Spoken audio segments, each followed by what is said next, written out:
The new Karate Kid Legends movie with Jackie Chan and Ralph Macchio is out. However, is it any good? And that is the discussion, a review, if you will, on here. Welcome, story lovers, to the Story Dude Show with your host, Jared D. Winchester, bringing you a fresh set of episodes for the month of July 2025. So let's get right into it, shall we?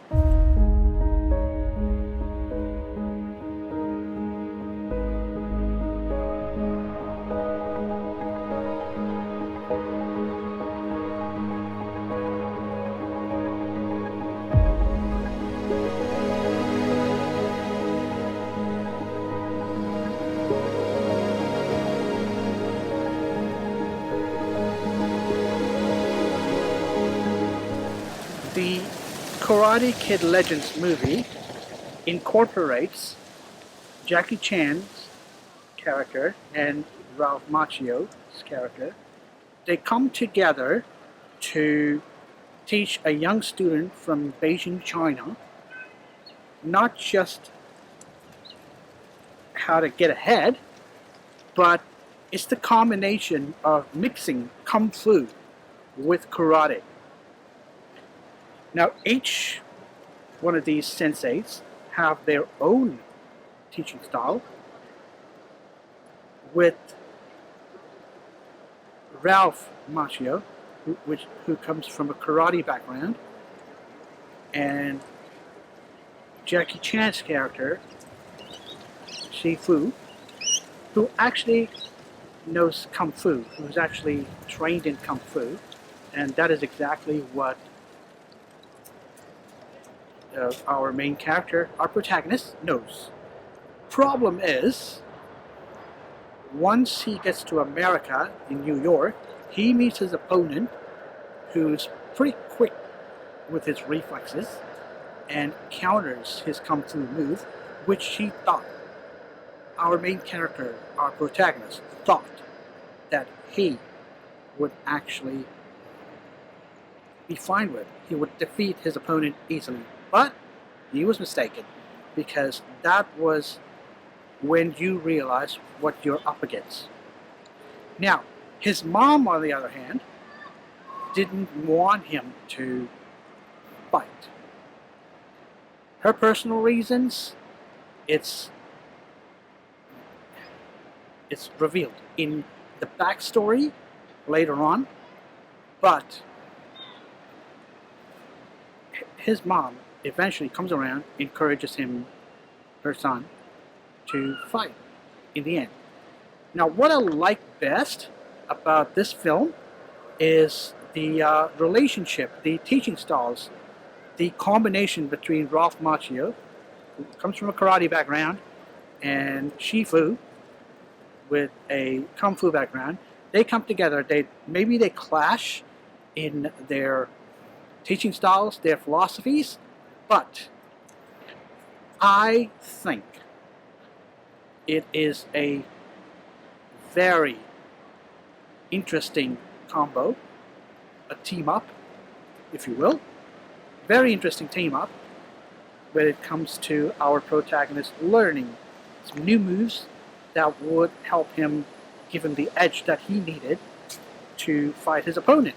However, I am disappointed in the mastermind behind his opponent. Now, if you have watched the previous Karate Kid movies, I'm not talking about the Jaden Smith version, or I'm not talking about the Hilary Swank version. I'm talking about the original 3 Karate Kid movies, Karate Kids 1, 2, and 3, when Ralph was with Mr. Miyagi. And I do have to point out that the only thing that brought these two senseis together, Ralph Macchio, Daniel Del Russo, and Shifu together, was the fact that Shifu knew Mr. Miyagi. And Miyagi told him that if he needed a favor, he should come. But is it worth watching?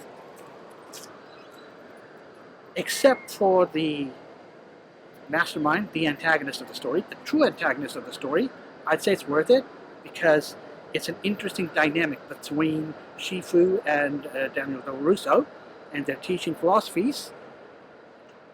But I'd have to question the antagonist of the story, the real antagonist of the story. So, is it worth it? My recommendation is, as always, go and watch for yourself and decide. Don't just take my word for it, or don't just take any critic's word for it, because I have to tell you, and I've said this in countless episodes before, that critics do not qualify and they don't freaking care. So decide for yourself whether this movie is good, but this is my review of the Karate Kid Legends. So far, I give it 3 stars if it weren't for not having a strong antagonist. Now, with Karate Kids 1, 2, and 3, we had pretty strong antagonists. Very strong, that it is believable. Now, you can root or you can use them as examples of how to write in an antagonist if you have one, a villain if you have one in your story. So, go watch it, and thank you for joining me here today. I post anywhere between 2 to 3 episodes per month of the Story Dude Show, so be sure to check all of them episodes out. Now, I have mentioned before that I will or I may consider doing this on a weekly basis. That decision hasn't been made yet, but it's in the pipeline. Like, comment, and subscribe, and until I see you again in the next episode or in the future, don't forget to turn that page.